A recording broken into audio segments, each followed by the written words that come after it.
and be reprimanded for doing what they do.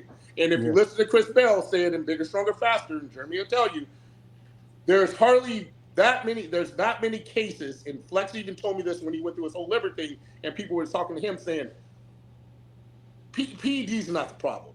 It's the insulin, it's the diuretics that's the problem. It's not the PEDs.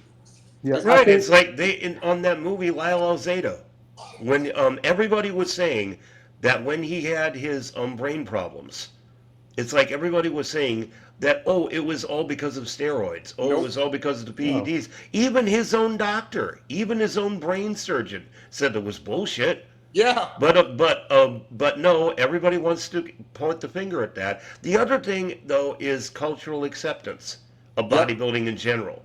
See, people will listen to like steroids with Barry Bonds, like you were saying, Barry Bonds, Sammy Sosa, etc. They will accept that in baseball. Why? Because baseball is culturally accepted. Yep. Yeah, Bodybuilding will get the finger pointed at it because it's not. But there'll be people who make exceptions all day long for football, baseball, and basketball well, And that's what I don't. because they're culturally accepted. Bodybuilding isn't, and And that's that's what I another don't that's understand. another problem. well, here you go, gentlemen. WWE. Wait a minute, gentlemen. I do Oh, have a couple comments here. Right here, I have one from Aaron Woodward Experience on X. He says, "Hey, I'm in the backstage. Where you want to come on in, Eric? Come on in." Also, we have here from Casey Calhoun, a young lady I had pleasure interviewing about a week ago, and she is she just started competing. She says this is such a great topic. I thanks guys for discussing this. I just got a guest to pop in. My man here, Kale the Wanderer, Hey, he's what's going here. on? Yeah, and Kale had a nice little video he did, and I wasn't invited. Oh, Hey, I watched it, and brother, I get your point. I understand, but at the same time, you need to have a little bit more, uh, like one side, so just one sided view. well, we But could do anyway, a second part. We could do a second part. We could uh, do it this Sunday if you want. let's see, I don't care. what I get this Sunday? I'll make sure I check because I know I get my. I'm doing No, my like after 11, like after 11, that ain't brother. gonna. After brother, that's Guys, not. guys, sorry, but I'm just sorry to just ask. What are you talking about? yeah. Well, you want me to pull it up for y'all guys? Because Yeah, I go No, really. ahead. you can just tell Look, you can just tell me what it is. I'll go watch it Well, later. it's But what is it that you're talking about? actually it's about where they have him and another guy named Royce. His name is Brandon. Brandon's an artist, and they talk about. You can explain a little more because it's that was his baby. You can yeah, explain it. yeah, yeah. But we was basically talking about the extremeness of women's bodybuilding. I invited Brandon because he has more of an experience like interacting with them and stuff. We was talking about how the behaviors and how like Arnold, he doesn't really accept them or anything like that, like it shows. And even mainstream society, like they're like to the normal, to the average person, you know it's not appealing to to a lot of people, you know yeah, we're just talking about the extremes of it, Yeah. you know. But the thing is, anything can be extreme, and it's up to the competitors if they want to. Like this is why I say about the revolution. And yeah, yeah, Certain- forget, not sorry to cut you off. And he also was saying that there's like trend Autobots that that have competed, and and they don't really say anything, you Well, know. I know of one lady who's trans, but she competed. She's a female who competed in female bodybuilding, and But her that's and what he's talking about. but she was actually a female. She was living as a man. She never ever had gotten her plumbing changed. This lady just recently you talked about the one with the beard. She was told to shave her beard if she wanted to compete. Because one thing is, most definitely, if you know anything about the Manion, especially Jim Manion, he's not going to have it. There's like talk It's the about, same thing. yeah, It's the I same know, thing. but It ain't really. if It it's ain't not, no different. it's not going to be, It's he's not going still. to have, It's he's still not at the going to, category. but he's not going to have it like I know, like, yeah. because and I told them that they're not gonna allow that to happen because the Orange Man, he prohibited that from happening. That was another topic. Orange Man can't permit shit. He can't. Well, The law whatever is the there's law no is there's the no there's law. no there's no Just law. There's not. listen. Just give me a I'm hearing chance. I'm hearing you. I'm They hearing you. they they not letting that happen. That's all I can say. They But not letting like Autobots, Decepticons but here's compete in sports. Period. but Because but here's the they thing. say It's that too that's a late. disadvantage. It's too late. It's already the door's been open. It's too late. And plus, there's like discrimination laws that are being inactive. No matter how much he says, he still has to go by the courts and stuff like that. Even though some courts he might deny, but here's one thing about the Orange Man: he has lost more in court than he had wins. That's the problem. People don't look at that. They look at the little wins he has compared to the big ones he have lost. And again, we all know again, like I said, Jim Manning's not going to allow it to a certain extent because there was that whole talk about was it about last year where we were about is it going to do men's wellness, but that was going to happen. There's a lot of people talking about here is it going to do men's wellness division? No, because one thing you're not going to see a lot of guys going to do it. It's popular in one country. It's not going to be popular here in the United States because what kind of ideology that America has. We have here. Shout out to my man Alex. He says, "Yo, KL." He says, "Yeah, Hey, thank what's you." up? Also, he says, it's even sadder that a few female bodybuilders like Teresa and Elizabeth did the Arnold pose, and he still disses them. Give me a break. As I said, it's double standard. And it's one thing we're also talking about how the judging is, like my man sent me a video, and I'm going to share with you. It's a video concerning a certain member of the NPC and IFB. He's the vice president of it all. He's the grandson of Jim Mannion, and the son of Jim Mannion. That is Tyler. And, Tyler, he's all over the place. He's talking, doing these things. He just did a show this weekend where he guest host, where he was one of the head judges. And I said like this, I don't know why this guy's so popular. He's just not even he's never competed. Here it is. Pro League. There is no NPC, and you guys have the power. Don't forget that. Now, this situation isn't new. There is documented pattern of Tyler Mannion being romantically involved, allegedly, with athletes inside the NPC IFBB system. In fact, according to multiple public articles, including a detailed 2013 report on Muscle Week, Tyler Mannion was previously in a relationship with IFBB and former Bikini Olympia champion Nicole Nagarni. Barbara Caesar, IFBB wellness competitor, who's also a bombshell athlete, and the bombshell organization is deeply entwined with the NPC and the IFBB. Well, holy shit, if this isn't a conflict of interest, I don't know what the fuck is. But this is just plainly out in the open. Like, it's A-okay to do this shit. Guys, this is fucked up. This is disgusting. This is wrong. Stuff like this shouldn't be happening. Why is no one talking about this? Why is he so this flagrantly posting this? Because he knows no one's going to do anything. No one's going to stand up to him. Well, I am.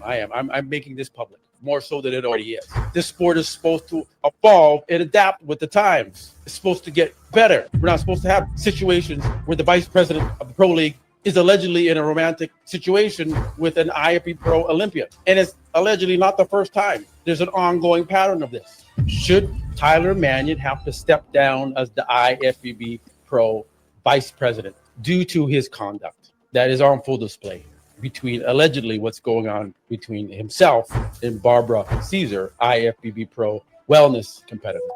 This is the big. This is from Muscle Discord. You can check out his site right here. He does a lot of stuff. My man Keith. He's also the one who announced when we found out that the Masters Olympians did not get their prize money. People who are some of them still haven't gotten paid. Yeah, Tiana Flex is one of those ladies. Nana Silva, who just won this weekend. Even just Corey Padilla, some of the guys who won in the men's division. Here also we have here a little from. And now he's trying to say that Tyler Mannion is like corrupt. He shouldn't be judging. He shouldn't be dating people who are in the industry. It's not appropriate. But the thing that he's doing is that he's just this girl that Tyler's dating, I guess, used to compete. She hasn't competed for like over 2 years from what I gather. And he's like this. He's 31 years old. what is he not supposed to? He's not supposed to have any relationships with anyone. The guy can't go on a date. It's unbelievable what the scrutiny. Who does this guy Matt think he is? You can only He thinks he's like the moral police of the world. Is now he's trying to. Well, that's the thing is, I remember I heard this a long time ago. I actually heard it in a TV show, The Sopranos, and Tony Soprano said like this: "I don't shit where I eat at." That's you don't, because you never know where. Even though she had competed 2 years, doesn't mean that she won't want to go back and compete. She can take that. A lot of competitors took 2 or 3 years off to rest, to recover, maybe to stack their chips a little bit because it's expensive to be a bodybuilder, and maybe she might want to go back. Well, here's the thing: is your boyfriend is one of the judges. He's the head of the NPC. He's a vice president, and probably in the future, Jim's not gonna live forever. He's not immortal unless he's a vampire or a Highlander. You can cut off his head and take his power. He's going to eventually step down, and JM, he's more about photography because the situation he got in a while back when he was busted with these girls and whatever else and what he was doing. That's why his grandson, Jim Mannion, the son and grandson, is getting the push. And again, this person, he's never competed. He never had, other than working in the sport. That's one thing. My man, he judges, and he has judges at shows. Here's the thing. The problem with it is that you're right. You shouldn't shit where you sleep. Again, everybody acts like, I like this muscle core guy. He's really, keeps it 100 for the most part.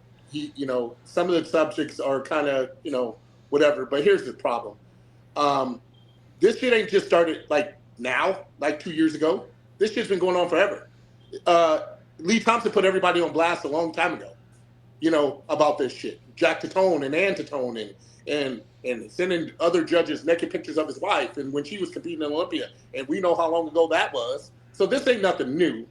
Tyler wasn't even around then when all that shit was going on, because Jim was still, because I remember all the USAs and national shows I did, Jim was the man, and Lee Thompson was sitting right next to the man. When I lost to Steve Kukos at USAs, guess who was sitting right next to Jim Mannion? Lee Thompson was sitting next to Ryan Mannion. When Steve beat me, I tell you, I tell you guys, when I walked on stage and I looked down at the judges table and I see Lee Thompson sitting next to Jim Mannion, I knew I was coming in second. I knew I was going to win USAs that year, because this sport that we're in is such a political arena that this shit is not just, I'm glad he's speaking on it, because a lot of people, and what he's saying is right. A lot of people are scared to speak up because they don't want to be blackballed. They don't want to get on, he's this guy who's a muscle cord. He's clearly retired, but a lot of people just don't want to be blackballed. They don't want to say certain things about certain people because then, I'm sure that's why we've had the discussion why certain girls don't come on your show, because they don't want to be, instead of saying I'm being constructive and give constructive criticism, they don't want to be looked at as being negative. And I get it. But at the exact same time, nothing changes in the world without it being brought up. The government shut down until they finally came to a compromise to make something work. And so is the ground still level between the Democrats and the public? No. But eventually, like I tell people in relationships, you got to come to trust and love and all the other shit. If you don't have compromise in a relationship, you don't have shit. And that's the problem in this sport, where there's no compromise. You got Tyler, Steve, and Jim in charge of everything. And there's no accountability for these guys to be Roger Goodell is held accountable by who? The 32 teams that vote him in and to pay him his salary every year as a commissioner. Same in the NBA, same in the MLB. But again, there's no accountability. There's no accountability for these guys because they control everything. So they're paying themselves. So that's the problem. All these other sports that you see that are skyrocketing and doing well, there's accountability to be held by the owners. The problem is, like he said, it's like FUAD, and me and George were talking about this earlier. Fuad went on, Michael Fitzgerald, whatever his name is, from Europe, won the Prague show. Gil's Tigers, what they call him. He's a promoter and he's a commentator. Got punched in the face by this guy, sounds like, before critiquing his body. Fuad goes on the show and says, well, come on, guys. We're just bodybuilders. We're not professionals. Get the fuck out of here. How do you sit there and say that? The IFBB is a professional league. The NPC is an amateur. Now, if you said, oh, he's an NPC amateur bodybuilder, but the IFBB is the International Federation of Pro Bodybuilding. And you want to sit here, Fuad, and sit there and say, oh, we're just bodybuilders. So basically, you're creating that stigma that's already out there that we're just meatheads. Oh, he's just a meathead.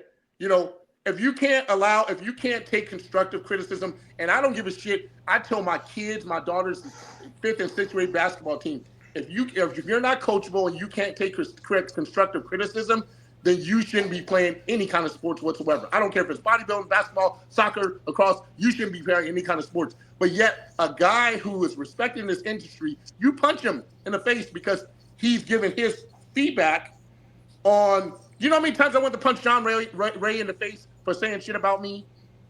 A lot of times. But again, at the end of the day, all it made me do was go to the gym and work harder. And Rashawn is a fucking asshole. But I respect him because he's a legend. And he's a Hall of Famer. Flex is a Hall of Famer. Dorian's a Hall of Famer. Any of these guys who come up and give you their opinion on what you should be doing different, you should take that shit in and listen to it. But again, we got this era of bodybuilders these days who can't take constructive criticism and what you about to say, Jeremy? Because they're just fucking. Yeah. Well, yeah, it's like when you were talking about politics. Here's my question: was Tyler elected or appointed? Appointed. And they were right there as far as the problem. Well, well, that's the point. Look up the word nepotism. Yeah. I mean, that's exactly what it is you're appointing family members to top positions. What exactly qualifies Tyler to be in the position that he's in? Other than his name recognition. Here's the thing. I never heard of the guy before. I have no idea what his qualifications are, other than his relation to Jim. Here's the thing. I'll tell you guys what I know. When I was an amateur, his dad was, who's still the photographer, doing all the shows. Jim was the man. And again, I came into the sport blind, not really knowing what I was getting into. Tyler, at the time when I was competing as an amateur, was a wrestler at Maryland. A very good wrestler, mind you, at that. Was a very good wrestler at Maryland. Because me and his dad would talk about him. How's your son doing? He's doing good, this, that, and other. I think his daughter, the daughter was a phenomenal soccer player. And I don't know if she's still playing. So they were both athletes. And then all of a sudden, he becomes the vice president and I'm like, again, what's your, I know as me as a judge, I had to test judge so many shows before I became a judge at the regional level. This guy just became a judge at the top level right away. And I don't know because if his grandfather was grooming him and this, that, and other. But again, is that how it works? I mean, I look at it as just keeping it in the family, which is a smart thing to do. LeBron James' son probably wouldn't have got drafted where he did if his dad wasn't LeBron James. So I guess if you can use your power, that's what you do. And that's what some people are doing. There was a lot of guys that should have been talked about before LeBron James' son got drafted, but they weren't because LeBron James is LeBron James. And because he has that kind of power, now it backfired on Deion Sanders with his son Shador, but it worked for LeBron James, because LeBron James is in the now. But again, when we're talking about Tyler, he was anointed by his grandfather, and this is facts, because I had never seen Tyler. I've seen Jim, I've seen Steve, I've seen Sandy, I've seen a lot of judges come and go as an amateur and as a pro, but I'd never seen, and all of a sudden, bam, Tyler pops on the scene. But I think it's one of those things like the mob. We're going to keep it in the family. We're not going to let it outside the family because here's the thing. If it was that, and I don't know if they call themselves co-vice presidents or whatever it case may be because we know Jim's the man, but you would think the next person in line to have that title will be Steve, right? Steve's been around forever. Steve's been judging me forever. Steve was I would say when I was an amateur, he was probably the most intimidating person I knew because he didn't speak. If he looked at you and then he knew your name, and I remember the first time he was like, "Good job, Keith," and I was like, "Oh my God, this guy knows who I am." I'm finally on the map because it takes the recognitions from those powers that be, like Gary Udick, who's also should be in the mix as well. Gary, Steve, Tyler should be like the third person on the totem pole to me, but he's the man in Actually, charge. I think I should be. He should be fourth if you throw in, Sandy, Tim Gardner, and yeah, also you throw in Sandy. He should be below that. He should be not even in the top five. If you think but about, again, you got but they keep it in the family. So you're right, Jeremy. It's like, how did he get there? Grandpa. Right. And the What problem makes him is what that makes it's him qualified? I don't know. right. And that's one of the problems is that where is the power given to the athletes to choose who the leaders are going to be? Again, I if you mean, really where is that? if you really like, here's the thing: like, there's guys that retire from the NFL who go to the NFL and becomes representative for the NFLPA, and so they understand, like, and that's when we talk about the Dorians, the Lee Haney's, the Flex, the Sean Rays, the Kevins, the guys that are still in the sport. It's like you should be reaching out to those guys, Jim. You should be reaching out to those guys, Steve, and be like, your era was the best bodybuilding era ever. So how do we get that era back to where it was? But they don't do that. And that's where I'm confused. The 90s, the golden era of bodybuilding was the 90s when we had the Dorians, the Kevins, the Nassau Center Bodies, all these guys, they had to wear suits on stage when they did their press conferences and all this other stuff. Those are the guys that you should be going to when you say revolutionizing the sport. You need to go back to the old heads and be like, okay, where did we go wrong and how do we make it better? And I guarantee you, if you went to, because that's why Lee Haney was trying to start this other federation, because I'm sure he wasn't agreeing with what they've been trying to do, and so he was trying to create this new federation. That's what the Betty's and the Betty, what's her name, was also trying to Freddie do as well, Bristow. because they just weren't seeing the vision of where, when they were in the sport, how it was at this all-time high. And I'm not trying to say it's not at an all-time high because I don't know statistically what the numbers are, but the era of that era and this era, and even Jeremy said the 80s and 90s, was a much better era than we're in right now as far as the popularity of the sport. And like Dan Solomon says, it's more international now than it's ever been. So Yeah, it's more international. It's more international, but again, it's still a niche thing. yeah, because this weekend is going to be a show. It's going to be a Masters show in Portugal. They had a show this summer. Just had the Romanian Muscle Fest show in Germany. This is James's show now, the Europa Championship. It's and I do have an issue with Steve Weinberger, and this goes with this, and this is for the female bodybuilding channel. They posted on there like where women's bodybuilding is gone from the New York Pro for 2026. You see, you look Wow. closely. Yeah, they have men's open 212 classic, men's physique, um, women's physique, figure, wellness, and bikini and hot fit model. But now Wow. women's bodybuilding gets kicked out. It wasn't that long ago that it was kicked out of the New York Pro, and even women's physique was kicked out, and they brought them back. But the thing is, it goes back to the numbers thing. If enough competitors want it. And the thing is, this is why I say about the competitors, if y'all start complaining why you don't have this, how or that, then the problem is with you. Form a union. But the thing is, no one's gonna do it. Like I do content, not as much as I used to, but shout out to my man, the coach. We did a little thing together the other night where we talked about fighters and like that. He also told like this, like one thing that the UFC and some of these other organizations do is like instead of hiring these people who judge it, some of these come from boxing background, from judging. Boxing is different from mixed martial arts. Bring in referees and ex-fighters. That's the same thing like yourself, Keith, you are a bodybuilder, you are a coach and a trainer. I think if you're going to use judges, use those that you have judges that have been competitors, who have been coaches, But why are you bringing in this kid? As I said like this, he's a kid. I know he's 31, but you're still a kid. You just this is how my mindset is. I saw him when I was at Tampa. He was there, judging there, to my mindset is like a, you're like wet behind the ears.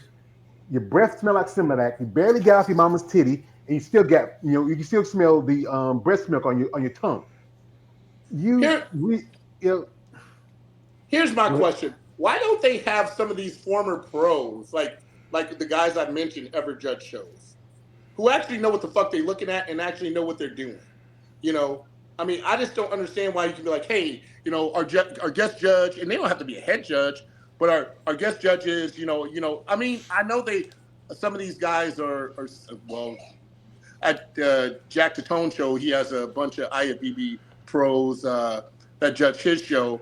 But why are like a lot of these Tampa pros? You see them sitting in the audience watching the show, But why are some of these former pros like a Victor Martinez, like a Kevin LeBron, like a Flex Wheeler, like a Lee, like a Jordan? Hey, we would like to sit here and see you guys sit here and judge a show and see where the cards fall for what you guys standard is versus what the standard is that's going on right now. And I guarantee you it would be completely different. Because if you listen to these guys talk after these shows, it's their opinions about what's going on.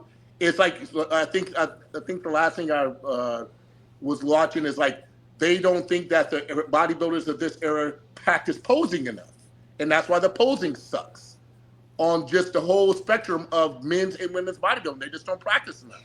So Yeah, the they're thing like, I is, mean, when you watched in the 90s and the 80s, and it was a art form, men and women, like looking at Linda, looking at Kim, looking at even I mean, it was like watching beautiful art being drawn, and you don't see that these days.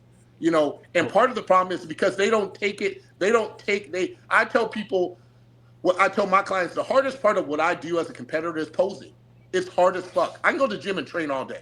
I can eat all the foods, but if I can't go on stage and present and show it well, which sometimes I do, sometimes I don't, and I practice a lot, then it doesn't mean nothing. But those guys, those guys and girls would go in and practice that shit. But again, they took away and I think part of the problem is they took away the the judging as far as the posing out. And so they're like, well, it's not important because it's not going to count towards shit. So why should I care about that? You Right. know The what I'm night saying? show. The night show is largely for entertainment purposes. I Exactly. mean, the show is decided in the prejudging round Well, as to who's actually going to win the thing, well, and and then the it's and then only it's the only difference I would say there, Jeremy, is like we get rejudged that night. We get rejudged at night. But are you? Really, they're only rejudging the top five. right. I mean, and then it's like also getting back to the art form. It's like for time's sake, they got shows where only the top five were allowed to do their posing routine in the first place. yeah, And then you that's how then it you is. have other Because guys who've been practicing over and over and over again. They never even get the opportunity to showcase their physique as the art form because they're not even allowed to do the posing routine for time's sake. Because you have so many divisions now that you have to have that people are having at shows. You flat out don't have the time to do it. Back in the 80s, when it was just women's bodybuilding, you had posing routines that went on 5 minutes, especially some of and they were entertaining, and people liked it and got everybody interested. Now it's like you're cut down to like 2 minutes, and it's like in some cases you get really nice routines. Other times it's just like they're going through the motions. yeah, Is what it like one seems like And you to know example, what? me. one person's And you know example of what's that sad? is one person's example of that is Sarah Vilgas. She kind of runs the same kind of posing. It's nothing new. She don't really does anything spectacular. Some posers, I remember one time I was watching one lady. She said that she told me like during her routine they cut her song midway through. I mean, or even like the New York Pro, they wouldn't even have ladies do the final pose down. And a lot of shows they ever so often do the final pose down. I know I saw the Vancouver Pro. You only had four ladies. They still did the final pose down. And that's the entertaining part, especially if you're a fan. You love to see the final pose down of the men and the women because you want to see them, And the sad flex thing it. is, George, the sad thing about this is if you ever watched a bikini or now this wellness bullshit, that they have out there, they get more time on the stage than the bodybuilder. They walk slower. They got to walk from one side, walk down the middle, they get more time than the bodybuilder. It's crazy. I'm a judge. I know. I'm like, it's like watching fucking paint dry. Seriously. They get more time than a bodybuilder. Seriously. How does that work? Here, I We got a get comment. minute and a half, 2 minutes to get all our mandatories in, which is front double bicep, front lat spread, side chest, side tricep, back double bicep, back lat spread, front abdominal, and the most muscular. That's Eliza poses. Here's the thing. In wellness and bikini, you have a front and a back pose. That's what you got. It's a tits and ass show, basically. So, but they get more time than us. How does that work? That's all I'm saying. Yeah. Here we got a comment. Shout out to our man, Josh Simpkins. He's been sticking in. It says, "I totally agree with Keith. They should have former pros judge the shows. And that's fair. We have here as a guest, and guys, I know I'm tired. Look at y'all, your hard legs. But we have here is a lovely lady. She is brand new, and I mean new. IFB Pro, the lovely Miss Abby Lopez. We have your lady, guys. We got a lady. Lady, we got a lady. So Abby, also she's friends with my girlfriend, so that's why I like Abby. She's friends with my girlfriend. Here you go. That's the guy I like. Hey, Abby, that's the guy that has hair my girl. That's the guy that has hair my girl. Right there. He's my brother. I love him. But he has hair I'm sorry. I gotta let that go. I try. I know I promised my big brother I let it go, but every now and then it pops up. He seen me that picture one time. Oh, but Abby, so Abby, what's your thoughts, especially as a competitor, what you've seen like in judging and how you feel like there should be more push for better standards for bodybuilding as a whole? Like what do you mean? Like how the judging goes, how competitors are they're like we did it. Remember the other time we had to talk about how competitors act and behave. What's your thoughts? I don't know. I definitely, are you talking about like criteria wise? Yeah, criteria, everything what you feel like as a competitor, what you see they need to improve on. Definitely. I mean, I definitely think there needs to be a standard. I think that sometimes the judging, they're judging for size, and then sometimes they're judging for conditioning, and then sometimes they're judging for both. And so you're kind of blind as a competitor going into these competitions. You don't know, do I come in more conditioned or do I come in a little less conditioned with the size. That part is very challenging for sure. Yeah, that's the part because you know what? It's depending on what judges you're facing. If you're either in front of Sandy or you're in front of Tyler or in front of whoever's the top judge of that show. And again, it's up to you athletes. You should demand more for yourself. But I know some are quite afraid they want to you rock the boat. We have as a guest is someone new. His name is Australia. Welcome, Australia. Thank you for your time.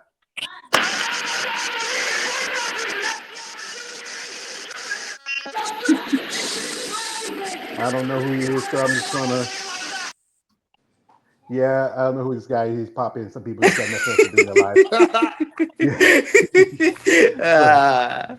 Yeah, but that's the thing about this sport, and we have gone over it quite a few times.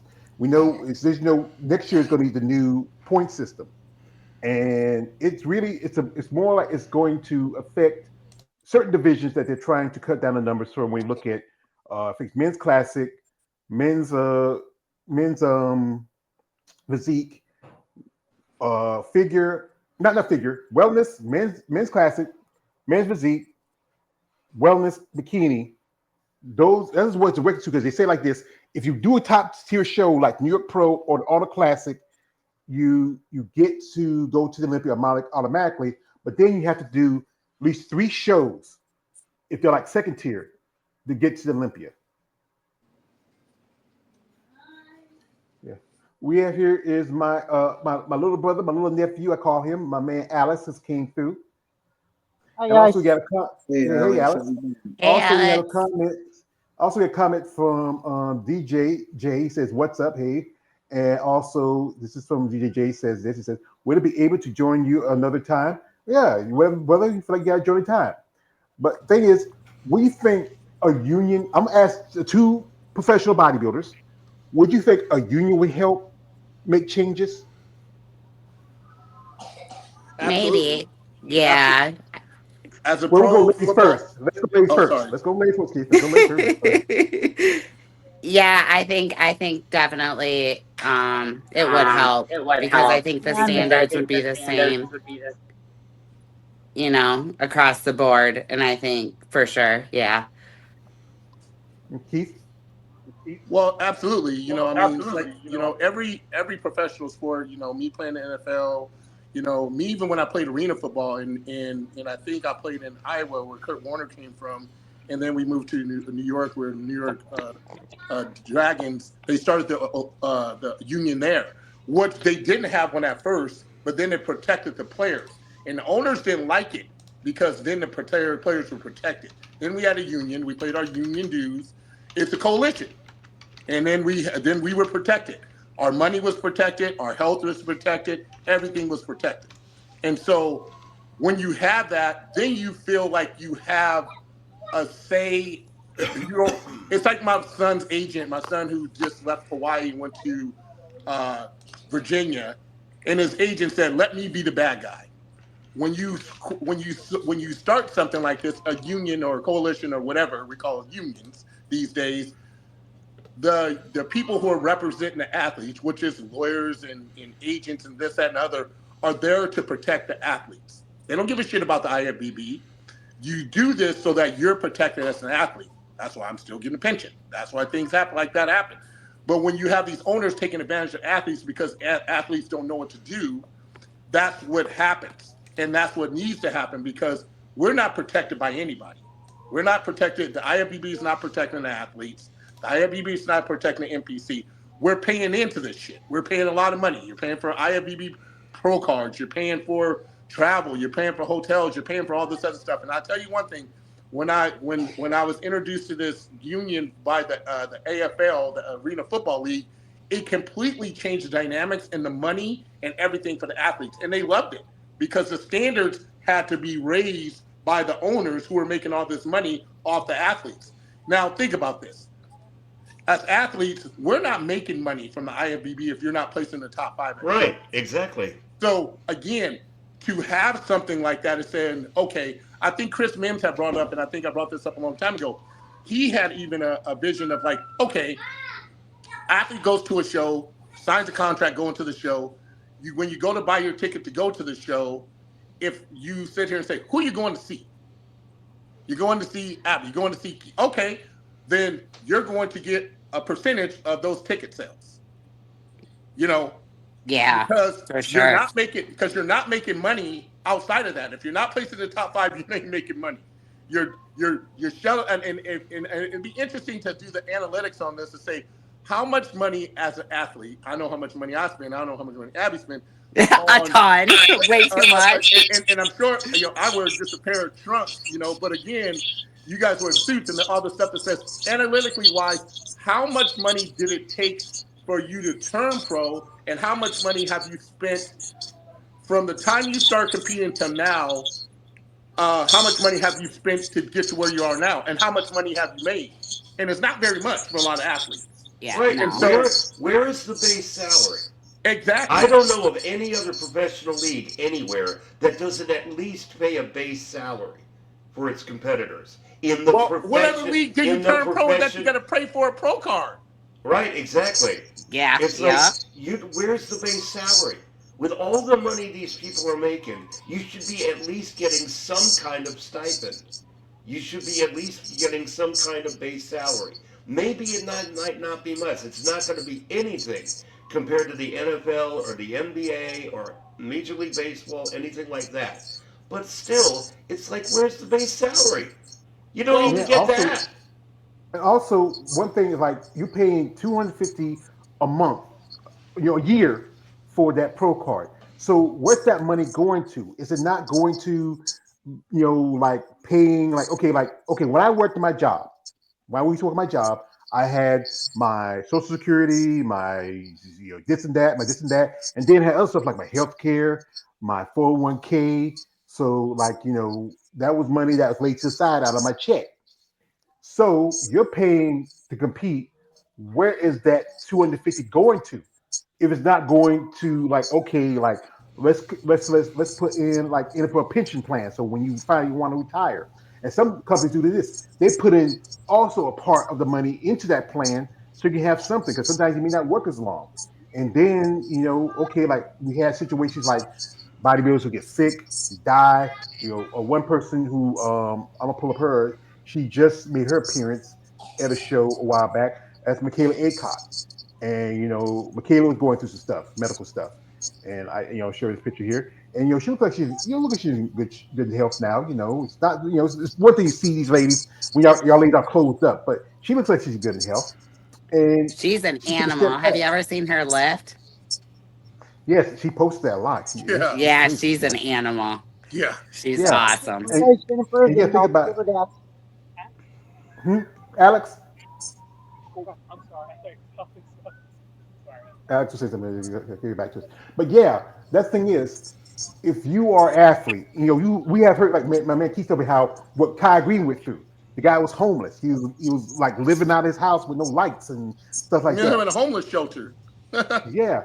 So where is those things that help? Like, okay, if my light's about to go out, hey, let me dip into my 401k. I got a hardship loan. Like one time I was going to a trip with my family, and I said, I can't afford a trip. So, well, we want you to come. So, okay, let me go to my job. And somebody told me, say, well, you get your 401k. That's yours. Yeah, yeah. Well, just apply for a hardship loan. That's what I did. Apply for like about a few $1,000s, and then hey, I go on my trip with my family, enjoy a good time of it. And then what I do is just take the money out of my check extra to cover the cost. And when I quit my job, whatever was left from my 401k, they paid the rest of the hardship loan, and I got my money back. It was like a good chunk of change I got back because I worked that place for a long time. That's the thing is that when I hear these athletes complain, and like again, Abby, I love you ladies, but some of y'all, you act like a bunch of, to quote my old school wrestling I used to remember growing up listening to. He had a feud with Dusty Rhodes. His name is the Redneck Captain Dick Murray. He said to Dusty Rhodes, "He ain't nothing but a yellow belly egg sucking dog," and that's a problem with some of y'all ladies. You want this and that, but then when I say, "Come on, let's talk about this, let's talk about that." A while back, I did a thing where I talk about, when you can't contest to this, where I talk about, let's push some of the most beautiful women like Andrea or Chelsea Dion or Sherry Piyami. You had a discussion with one lady in the comment section. Who, Yeah, me? you talk. Yeah. Remember? No, I did. It was, I lost you a little bit. You said well, remember when I did that thing about pushing, more attractive, sexually pleasing women, and you had a right. Yeah, discussion yeah. with I think it was Anastasia Ryder. Yeah. She said something. She was like she disagreed, and I was just telling her it was just a topic. It's like, what's the big deal? Like, it's not in, like, it's not Well, it's then, not out of disrespect. It's just a topic. You could talk about your point of view, and that's it. It's nothing big, but they was just attacking George, and I was like, okay, wow, really? What do you So mean attacking Thank you, George? brother. I mean, like when I say attacking, like giving like this heavy criticism, like it was various reasons. Like I can't really, like, I can't really recall, but it seemed like a harsh criticism, if I could say that. But the thing is, I can take harsh criticism. But the problem is, some of these women and men can't. That's what Keith said about the guy who slapped the dude.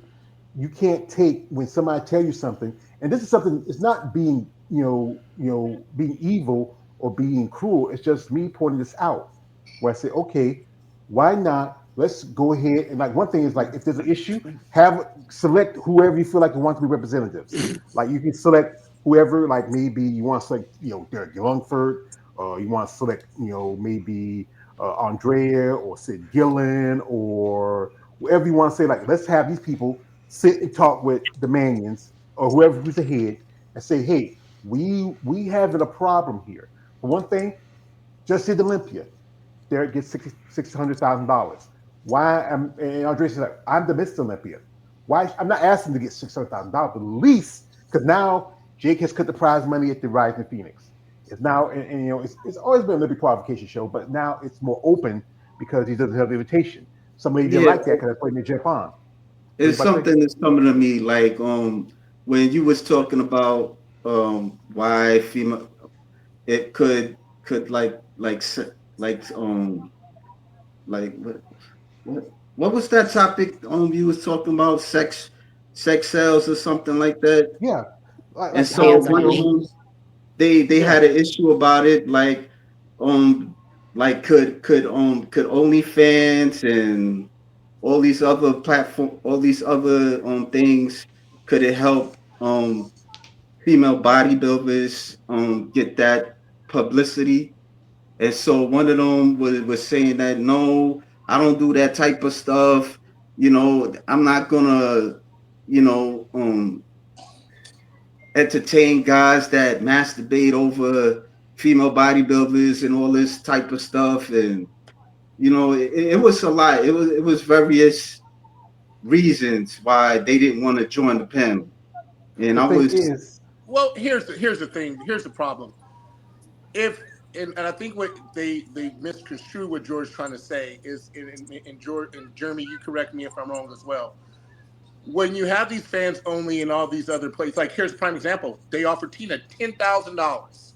Fans, the muscle, her biceps or whatever. Also, all access bullshit, this, that, and other. And she's like, fuck no, I'm not doing that. So if you can offer her $10,000 to have all access for, I think it was like the week or two or whatever, why can't you go into a show and sponsor a show and put that money towards women's bodybuilding? Yeah.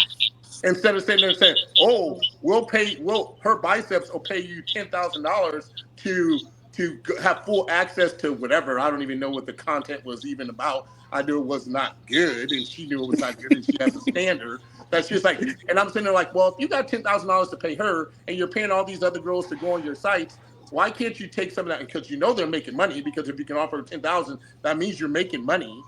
So Mm. why can't you go into a show to a promoter and says, well, hey, I want to put, let's say 5,000, let's say 6,000, let's 7,000, 8,000, or 10,000 for that matter, towards a show versus. And again, remember I told you guys when I did the Legion show last year, Chris Mims like, well, somebody wants to put up the money. Well, her biceps.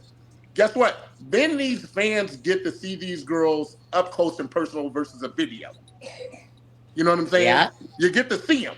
You get to interact with them. You get to go up. I don't know how many people when Tina did the Titan show and did these other shows where fans come up and Hunter was there and they get to take pictures with them and actually touch them, see them.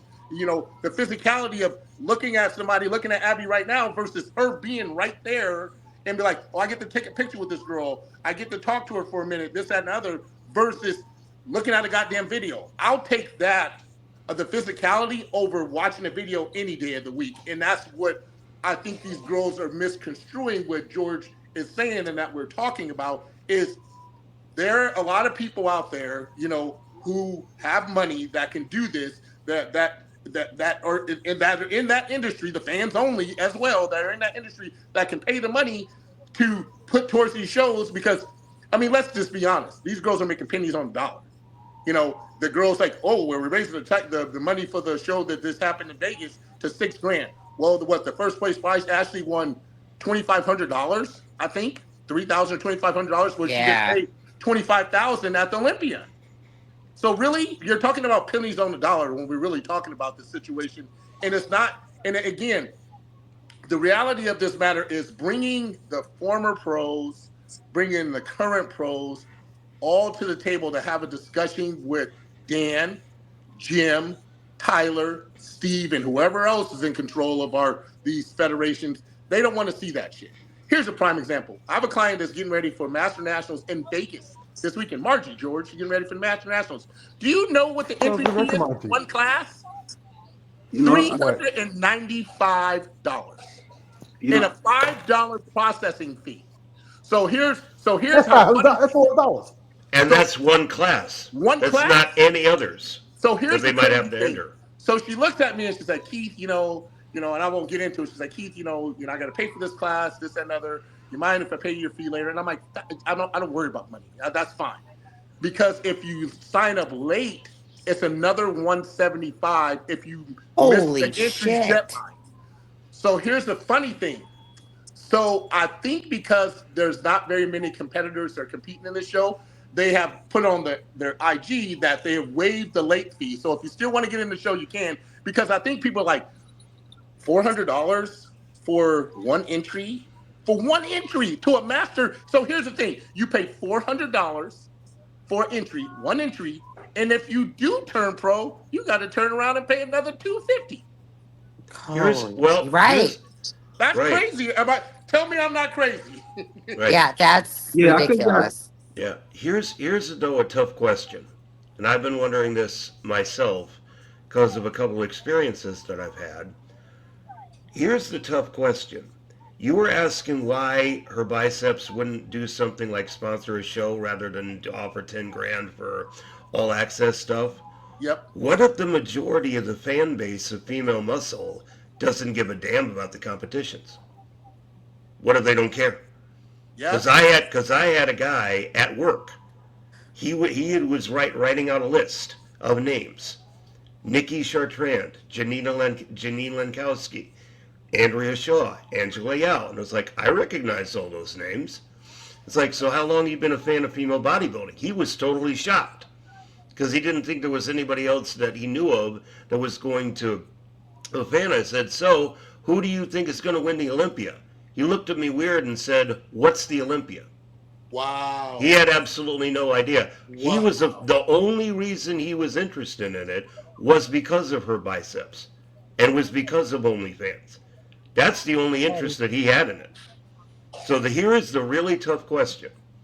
What if the That majority of the almost fans sounds of female familiar. muscle really don't, the reason why it's struggling, they don't give a shit. But here's the thing, What if Jeremy. they don't, what if the reason they're Well, not going to the shows, what if the reason they're not putting up that sponsorship is well, because quite simply, all they want to do is jack off to you ladies? let me Well, get point of What view if from my that's the man only K. reason? Let me get point of view from my man KL. He wants to say something. Go ahead. So this is what like some of the comments they were saying. This was George's topic. Could the focusing on women bodybuilders with sex appeal save the division? So here's one comment. Is that what the men's bodybuilding division does? That makes it so popular? Then I think George responded, okay, and no thanks. It'll be well, it said, hold on. My bad. I'm sorry. And why can't they? I missed something. So only men can get recognition for actual skill. Women have to use sex. Just help me understand. And so George replies, and then she says another one. So let's change it. Female UFC fights are popular among men and women, and those girls are scoring sponsors and fans. Some emphasize their sexiness, but most do not. If sexiness was going to make women's sports more popular, it would have happened already. Maybe we stop trying to appeal to male fans only and focus on getting female fans too. These days, women actually run a lot of companies too. So this was this other ones. This one was it wasn't Anastasia that I had that back and forth with. It was this girl. Her name was Mules. Well anyway, she was like Julie, I know you're talking about Julia Julie. yeah, Wetzel. Julia Yeah, Julie Wetzel. Wetzel. yeah, Julie Wetzel. Julia Wetzel. I had a back and forth with her. I got it. Hold on. And then she says, yeah, OnlyFans is the answer. I'm well spoken and written. However, I do not enjoy math or something like that. I lost the thing with the conversation. But yeah, these were some of the examples. They had an issue with it. So I um can Yeah. understand though. I mean, I can understand their point of view. I mean, you want to be recognized because of the hard work you've done, not because you're necessarily pretty. I mean, Well, I and mean here's that's I mean one of the problems that you run into is that if we start if we start applying beauty as a judging criteria, what exactly is beauty? You pull 10 people off the street 5 men, 5 women, ask them what beauty is. Not only will the women disagree with the men and the women will disagree with each other Yeah. as to what exactly constitutes beauty. So one of the big problems is that you're saying, well, someone who looks attractive to Andrea, she's attractive to you. What if 99% of the world thinks she's hideous Yeah. because of her I hate muscularity? them. I hate Well, them. I mean, I'm that's like what I I'm in mean. Doc Well, Holiday. They're Daisy to do it, Daisy if you don't, but I ain't no Daisy. And right. So here's the problem I have, Jeremy, and this just happened today. Tina calls me. She's like, I need you to reply to this guy. And you guys, I mean, and it seems like a lot of people follow this Fitness Women 1000. oh, He I've heard of sends Oh him. yeah. I've heard of him. he Yeah. sends a picture today, jerking off, Yep.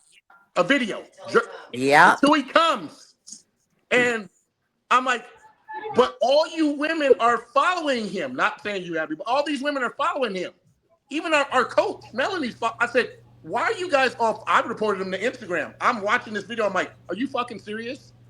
There's You're nothing attractive about sending me a picture like that or video. yeah. I'm like, That's what the? why It does nothing for me. I I always don't. say this because I remember a couple ladies told me, say, George, they sent me this link of this guy. I said, George, will you send this to these ladies because this guy's out here. He's sending his pictures and sending his. I said that's why I started the thing where after doing the interview, I said like, guys, no dick pics. Don't send that shit. We don't like that. That's disgusting. That's gross. You know, I have a, because I wouldn't do it. I wouldn't do like that. I mean, unless you ask me And to then do he it. says, if you're in the Boston area, let me know. I'm like, who finds that attractive? I mean, like Nobody. what woman finds that like you're sending me you're jerking what you don't know, you don't even know me. So I've seen this and I'm like, I sent him, I said, look, you disgusting fuck. For one, Yeah. if you send my wife a fucking another picture like that, and we're gonna have a problem. I said, but I don't know who you are, but I'm reporting you to Instagram because that's just disgusting, and you block them. Yeah. Oh, It does. I would do more than that. I'd call him out. Oh, I would post a conversation and say, yeah, this is this guy, Fitness Women 1000. This is what he did with my wife, and he decided to do this. Call his fucking ass out. yeah. I think he was Call one him of the out. ones. Post it there saying, report this guy. Talk about it. What in the world are you all doing? Why are you going with this guy? That's what I've seen other people do with guys who do that. They call him out. I would Yeah. do that. I would Yeah, we call about him to out. What are you what's saying, your Abby? Abby? I think he was one of the guys that asked me if I would come wrestle him. I get Oh that all yeah. the time, so I don't know. I say quite often, it's like that's why when guys are in the live stream to ask stupid shit, I don't post it unless it's something really funny. I say, I want to let's laugh this motherfucker. Let's laugh him a little bit. But other than that, guys, I mean, understand you like these words. I do too. But you got like me and Kay had a discussion. Like with Abby, I sent the link and she came on here. I said, if you can make it cool, appreciate it. Some ladies said they're busy. I understand that. This is about you as a competitor. You should be able to come on a discussion and talk about what your feels, your thoughts, without having fear of somebody, hey, let's say something bad about this.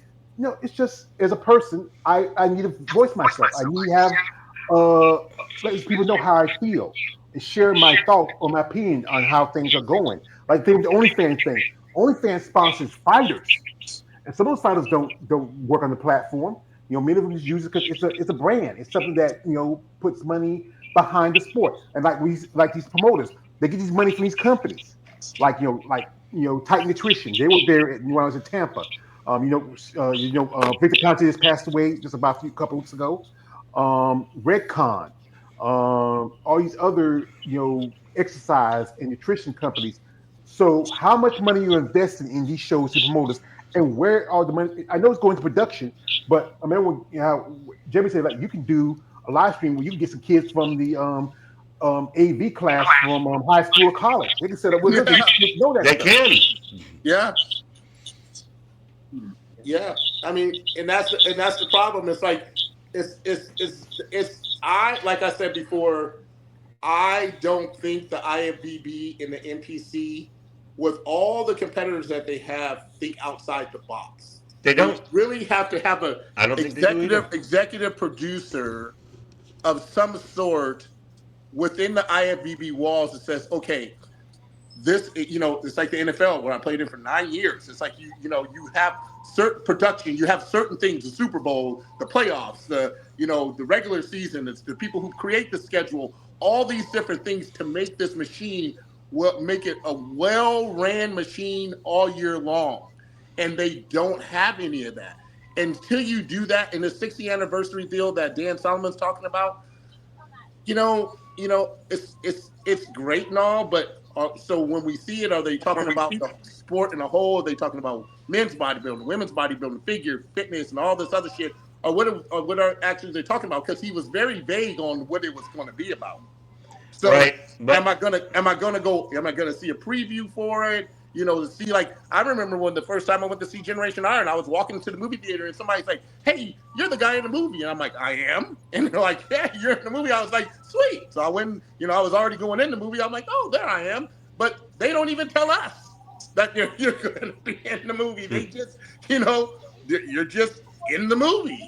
So it's one of those things where it's like, hey, if I knew I was going to be in the movie, I'm telling all my friends, hey, I may have a little shot in the movie, but come and check it out. But they don't even Give tell me a the check too. actors that. So how does that work? You got Dan Solomon talking about this movie, but how many people are actually going to see Dan Solomon talking about the 60th anniversary bodybuild or Olympia deal that they're doing with Prime TV? How many people are actually going to see that announcement? How many people have heard of the Olympia?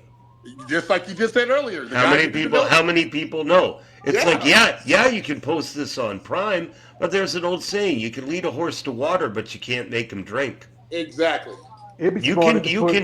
can post this on every single major social media or streaming media outlet you want, unless people. It's like you have to make it interesting.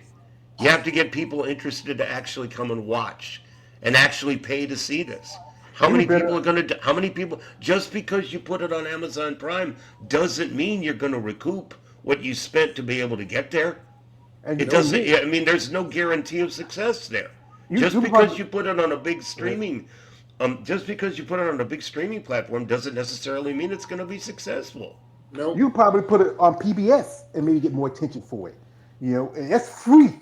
But the thing is, there's no payback for them if you do it on PBS because it's pretty much free television. That's why I watch a little more PBS than I do watch regular television streams. We got here a guest has pop in. Give me a second. Let me pull my man up here, and this is we have here is Josh Simpkins. He's in the building. Hey, Josh, welcome. Hey, how's it going? What's Hey, up? you're welcome. Yeah. We have your comment here. This is from my man XGucci23. Shout out to my brother. He says, "Happy Monday, George and panel. Happy Monday to you, brother." Yeah. So that's the thing is, if you're doing all this, like remember the two biggest documentaries that started kind of all of it was Pumping Iron 2.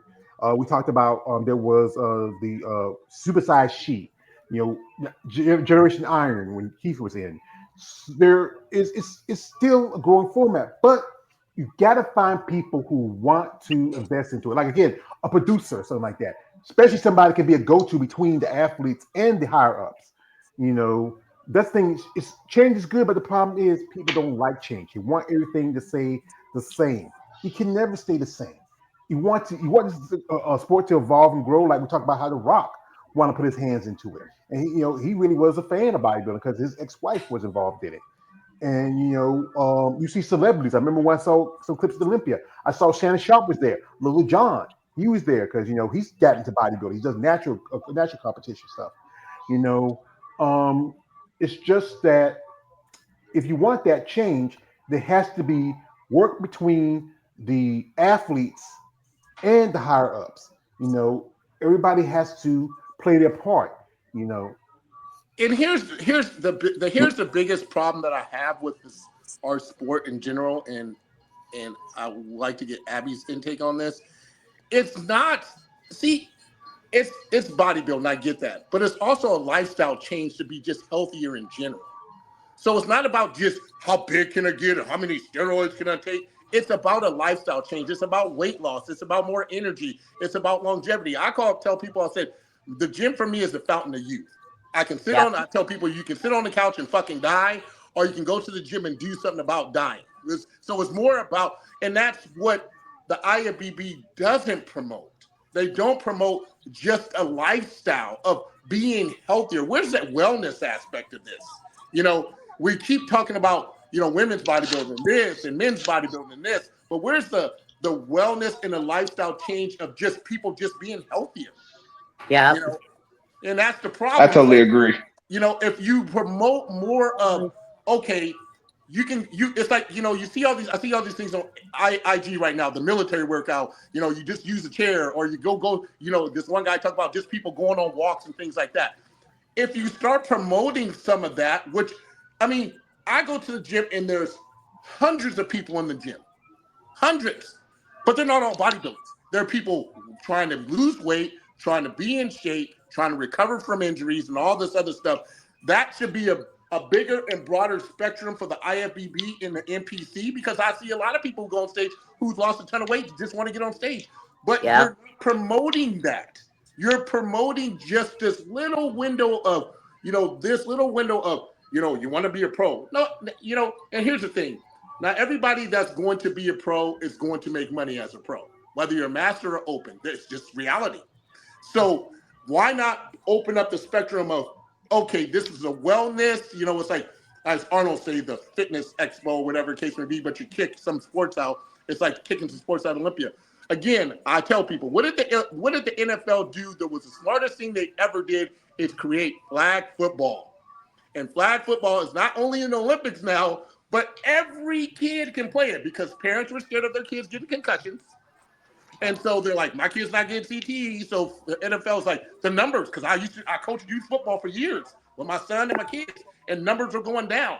Even though we had a doctor that would test kids before they went to the season and at the end of the season. So the NFL is like, shit, our numbers are going down, high school numbers are going down, et cetera, et cetera. So how do we make this? So let's create flag football. Girls can play it, boys can play it, anybody can play flag football. And now the NFL's brand has grown even bigger, because they start thinking outside the box. And that's what the IFBB and the NPC doesn't do, is think outside the box. How do we make this bigger? How do we get more people involved? What are we talking about? More people getting involved into the sport. So how do we do that? Let's start talking about wellness. Let's just and I get, I'm not a fan of fit model, but I get it. It's a walk off the street, you can go onto the stage.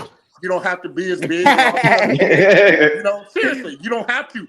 But that's why they created it, because you have to create something that's obtainable.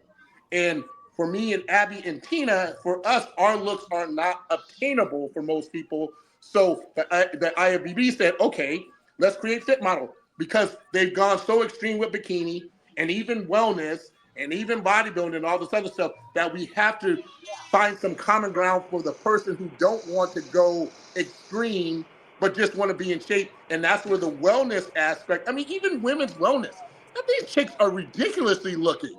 I mean, they look crazy. You They call it are. women's wellness, but what is really women's wellness? I'm seeing these chicks with these giant legs, these big ass shoulders, unbelievable shape. I'm not taking nothing away from them, but define wellness. Well, here's the problem, Keith. Every single one of the women's divisions that was created with that exact mentality in mind. That they're wanting to create an alternative to bodybuilding, something more attainable, something that people would want to be able to deal with. Even female bodybuilding itself, you look back in the 80s, far and away more attainable look than it is today. But Well, you got to bear in mind, fitness was created with that, figure was created with that, physique was created with that. All these other female divisions, they were all created with that exact same mentality in mind. They're well, wanting to create, but now look what's happened. but here's Every one of them that was supposed to be more attainable is now not obtainable well because that's they've let it slip, but and that's that's where why you we have get the yet Linda another Murray's. one with Fit That Model.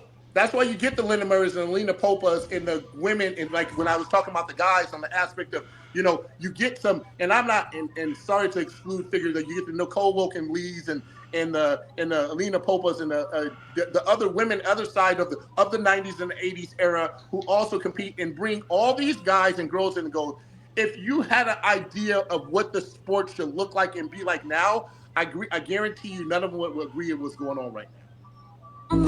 Angel, What the hell? What the heck? I have Sorry. no idea.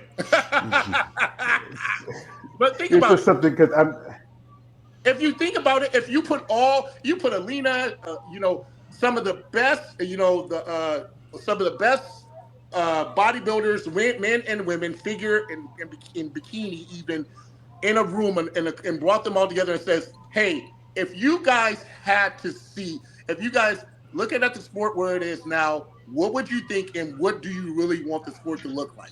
It wouldn't look like this. I can tell you that right now. And I understand bodies change and everything evolutionizing, but it wouldn't look nothing like this right now. Yeah, that's a good example again because Giselle. the girls in figure now are just as big as the women in women's bodybuilding. This What they're the even bigger hell, than women Dr. from Wellness? the Girl, come 80s and on, really? 90s. I mean, look at Giselle right there, man. Come on, that like a physique competitor almost. Exactly. But therein lies my point. All these other divisions were created, Keith, with exactly what you're saying in mind. Yep. That they're wanting to create something more attainable. And what have they let happen with every single one of these divisions? They've let it slip. And Because that's there's the no whole bylaws. that's the whole reason why they have to keep coming out with new division What after new division after new division. where Because what they keep letting where, it slide. where I want to get the feedback from the lady.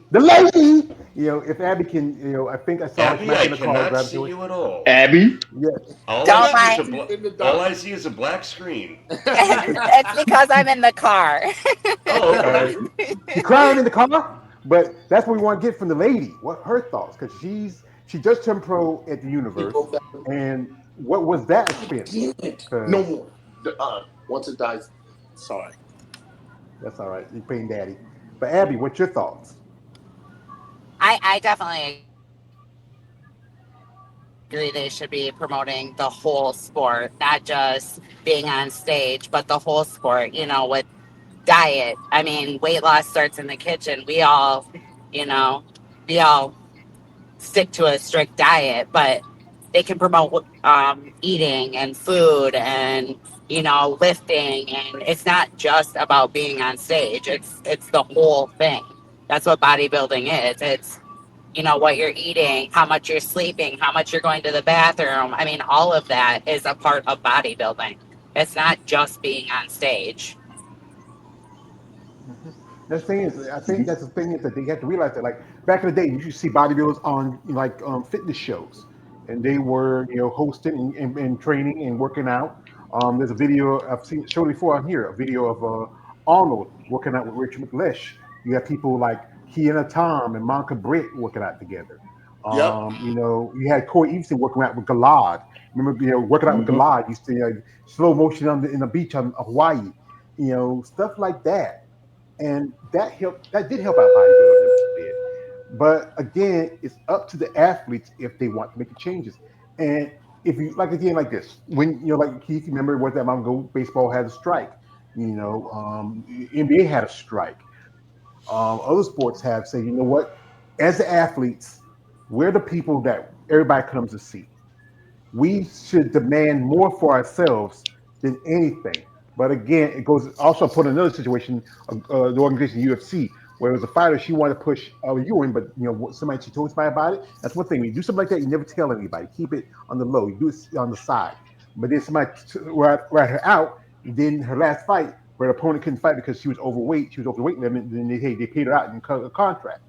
And if you're not willing to, okay, you are in a sport where you're going to get knocked around, hit in the head, but then you just making pennies. You can't even find a real job because you have to train, you have to work. I know some ladies who told me that it's hard to get a real job because they have to find ways to make their income. That's why some ladies do the OnlyFans, or I call them the Beat Meat websites, because that's the alternative for them. But some who do have that, where they have, okay, I got a gig where I'm a coach, I'm a trainer, I got this, I got that, but then why not demand for more for yourself? And I know a lot. I said again, a lot of them are.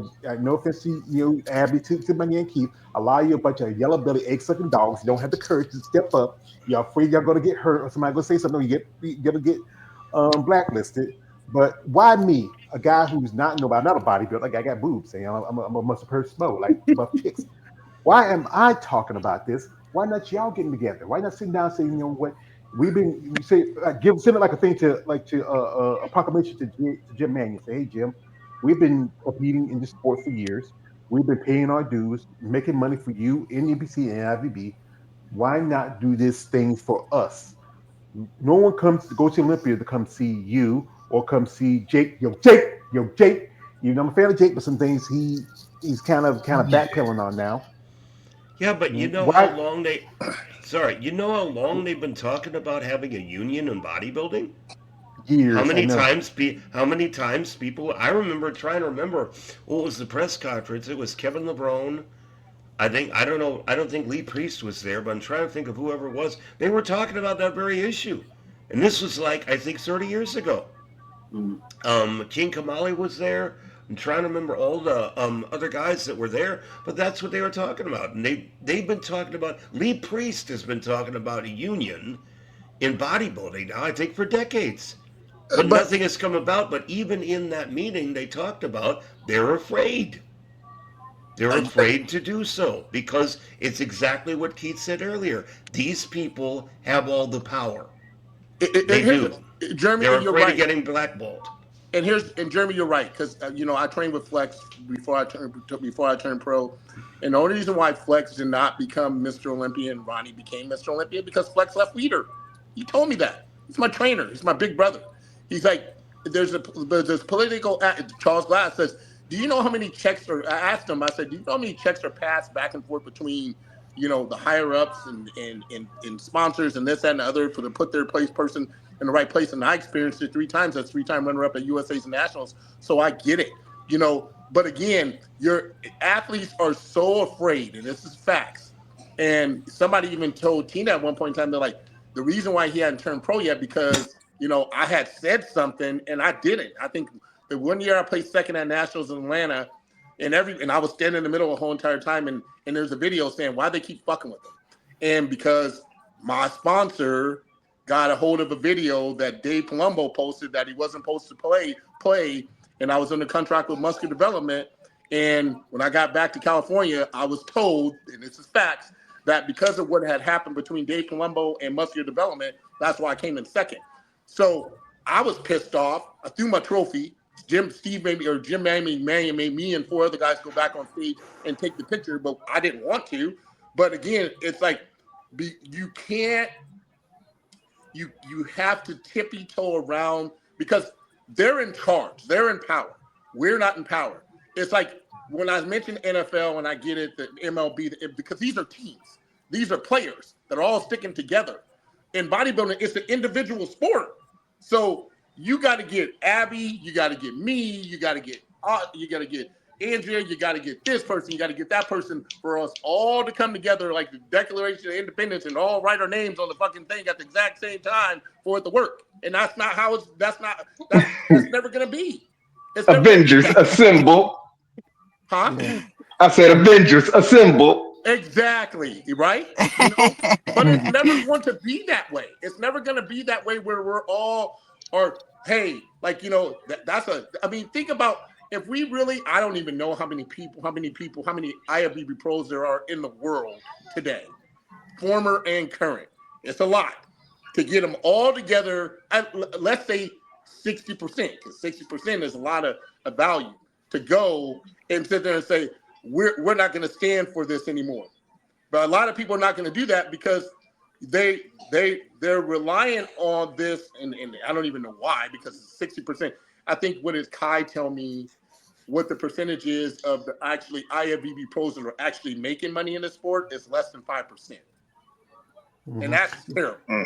Less Yeah. than 5% of us as IFBB pros are making money in the sport. So Kai Green said to me when we did a CT Fletcher's event, and it's on our on a YouTube with me, CT Fletcher, and Kai, is like, use the sport for what you can get out of the sport, not what the sport can get out of you, because at the end of the day, they don't give 2 fucks about us. Yeah. Well, one And thing we're so, going. Yeah, one thing we'll finish off is about coaches. How I think I've heard stories about how coaches can be abusive, how coaches are having relationships sexually with their clients. Just saw recently one lady who was with another coach just switch, and that's the thing is I was talking to one young lady. She's going to compete at nationals, and I saw